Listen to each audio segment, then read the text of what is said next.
फैसला आ सकता है। राम गोपाल मिश्रा की हत्या मामले में कोर्ट ने 10 आरोपी को दोषी करार दिया है। 13 अक्टूबर 2024 का यह पूरा मामला है, जब मूर्ति विसर्जन के दौरान हिंसा भड़की थी और हिंसा के दौरान राम गोपाल मिश्रा की गोली लगने से मौत हो गई थी। सीएम योगी आदित्यनाथ ने मामले में कार्रवाई का निर्देश दिया था, जिसके बाद से इस पूरे मामले को लेकर कार्रवाई देखने को मिल रही थी। आपको बता दें कि कोर्ट ने इस मामले में अब्दुल हमीद, सरफराज मोहम्मद, तालिब और फहीम, जिशान, मोहम्मद सैफ, जावेद और सोएब खान, ननकाऊ और मारूफ अली समेत 10 अभियुक्तों को दोषी करार देते हुए सजा पर फैसला सुनाने के लिए आज का दिन मुकर्रर किया है। और ऐसे में देखना यही होगा कि आखिर क्या सजा होती है, क्योंकि परिवार वाले लगातार ये मांग कर रहे हैं कि दोषियों को फांसी की सजा होनी चाहिए। और आज इस पूरे मामले को लेकर सबकी निगाहें टिकी हुई है, क्योंकि 13 अक्टूबर को दुर्गा मूर्ति विसर्जन के दौरान जिस तरीके से माहौल खराब हुआ था और हिंसा भड़की थी, जिसमें राम गोपाल मिश्रा की हत्या हो गई थी, उनकी मौत हो गई थी, और उसके बाद से ही लगातार इस पूरे मामले को लेकर तहकीकात देखने को मिल रही है। संजय मिश्रा हमारे संवाददाता तमाम जानकारी के साथ जुड़ चुके हैं। संजय, कितनी देर में इस पूरे मामले को लेकर अब सुनवाई होनी है, यानी कि सजा का ऐलान कब तक हो सकता है इस पूरे मामले को लेकर? बिल्कुल, देखिए मैं सबसे पहले आपको ये कहूं कि अपने सहयोगी मैं पूरन से कहूं कि वो दिखाएं एक्सक्लूसिव तस्वीर। देखिए इंडिया न्यूज पे यही वो गाड़ी है जिसके अंदर सभी आरोपियों को रखा गया है। आप साफ तौर पे देख पा रही होंगी कि ये जाली के अंदर आपको आरोपी दिखाई पड़ रहे होंगे, और यहाँ पे उनकी सुरक्षा में ये पुलिसकर्मी भी मौजूद है।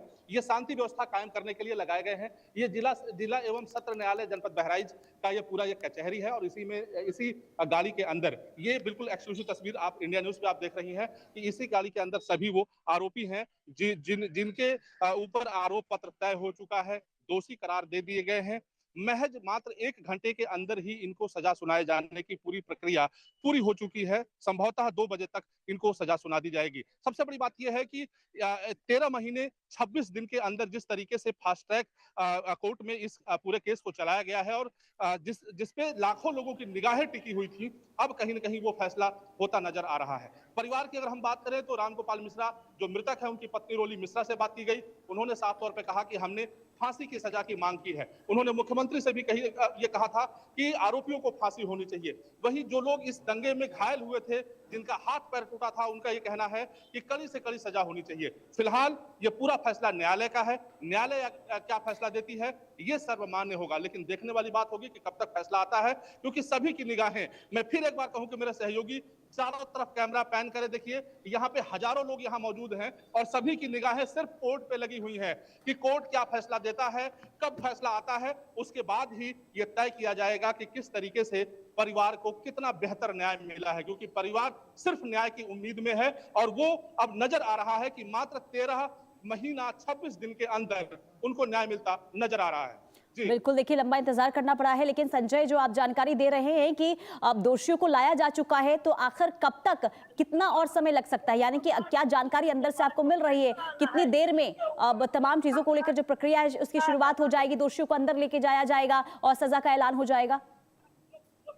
देखिए 1:30 बजे दोषियों को अंदर ले जाने की प्रक्रिया की जाएगी। ये गाड़ी मौजूद है यहाँ पर, और जैसे ही जज साहब का आदेश आएगा, ये गाड़ी अंदर कर दी जाएगी और दोषियों को अंदर ले जाया जाएगा।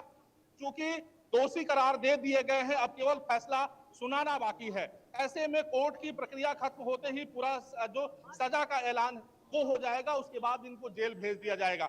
उनके सुरक्षा में यहाँ पे पुलिसकर्मी मौजूद हैं, बेहतर तरीके से सभी से समन्वय बनाए हुए हैं, और सभी को ये समझाने का प्रयास कर रहे हैं कि आप लोग यहाँ पर भीड़ इकट्ठी ना करें, क्योंकि जिस तरीके से ये मात्र 1 साल के अंदर ये फैसला दिया गया है, ऐसे में ये ऐतिहासिक फैसला कहा जा सकता है, क्योंकि सरकार खुद चाहती थी कि जो दंगा हुआ है और जिस तरीके से ये बलवा हुआ है, उसमें निर्णय होना जरूरी है। ऐसे में देखा जा रहा है कि यहाँ पे फैसला होगा, और जल्द ही वो सजा सुनाई जाएगी, और जल्द ही वो फैसला आएगा। निश्चित तौर पे जब फैसला आएगा तो उन लोगों को न्याय मिलता नजर आएगा जो लोग इसमें काफी चोटिल हुए थे। राम गोपाल मिश्रा के परिवार को न्याय मिलता नजर आएगा।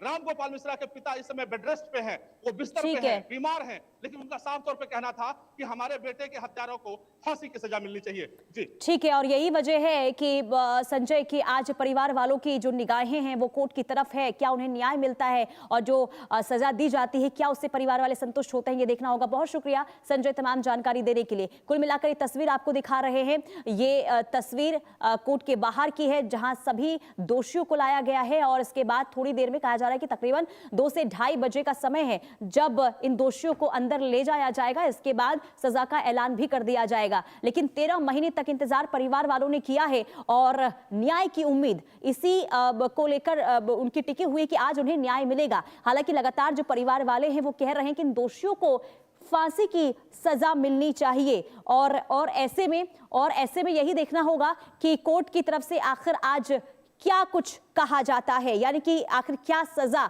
सुनाई जाती है। परिवार वालों की तरफ से लगातार न्याय की मांग होती रही है। आइए अब आपको बताते हैं कि बहराइच हिंसा को लेकर देखिए एक लंबा विवाद देखने को मिला, लंबी जांच हुई और दोषियों की गिरफ्तारी। इसके बाद देखिए दोषियों को जो है जिस तरीके से गिरफ्तारी होती है आरोपियों की, फिर दोषी उन्हें ठहराया जाता है और आज सजा का ऐलान। लेकिन पूरा मामला है क्या, ये हम आपको बताते हैं। 10 अक्टूबर 2024 को मूर्ति विसर्जन के दौरान हिंसा भड़की थी और डीजे पर गाना बजाने को लेकर यह पूरा विवाद शुरू हुआ था।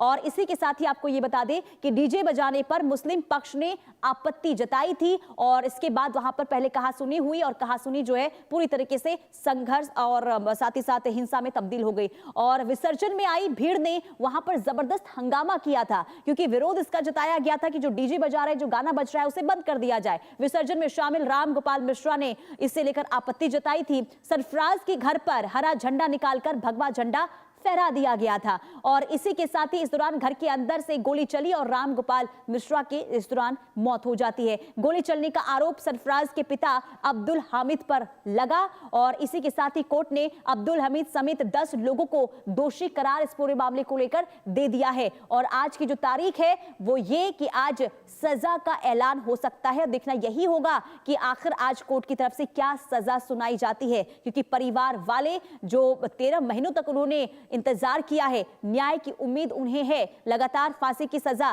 की मांग कर रहे हैं और ऐसे में देखना यही होगा कि आज कोर्ट आखिर क्या सजा सुनाता है।